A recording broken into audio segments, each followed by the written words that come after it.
দেবযানীদির famous Lullu প্রাণী আমি দেখতে পেয়ে গেলাম। সো আজকে আমি শেয়ার করব নন্দনকাননে এসে আমি কি কি দেখলাম। ফার্স্টে তো এন্টার করে দেখতে পেলাম একটি সুন্দর হাতির ফোয়ারা, আর এর পরে দেখতে পেলাম ইমু পাখি দুটি ছিল, আর এর পরে ছিল অনেকগুলি হরিণ একসঙ্গে।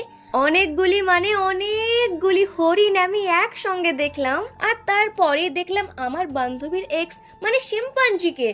Just kidding guys. তো এর পরেই দেখলাম গোসাপ, আর তারপরেই কিন্তু ছিল অ্যানাকন্ডা। সো এর পরে দেখতে পেলাম একটি প্রাণী, আই থিঙ্ক এটাকেই হয়তো দেবযানীদি লুল্লু প্রাণী বলে ডাকে, মানে আমি এর নামটা ভুলে গেছি, জানলে অবশ্যই কমেন্ট করে জানিও। তো এর পরে দেখলাম পর্কিউপাইন মানে সজারু। আর চিড়িয়াখানা এসছি বলে কথা, সিংহ না দেখলে কি হয়, তো আগে সিংহ দেখলাম, তারপরে তো সিংহীকেও দেখে নিলাম।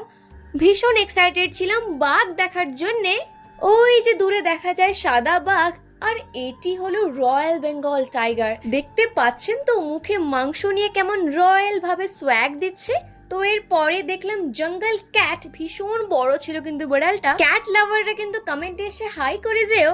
আর তারপরেই তো দেখতে পেলাম হাতি দুইখানা, আর তার সঙ্গে কিন্তু ছিল তিনটে ময়ূরও, আর গাছের ওপরে ছিল একটা কাঠবিড়ালি, ওটা হলো একদম ফ্রিতে দেখে নিলাম। সো ইয়া, এর পরে দেখলাম চিতা বাঘ।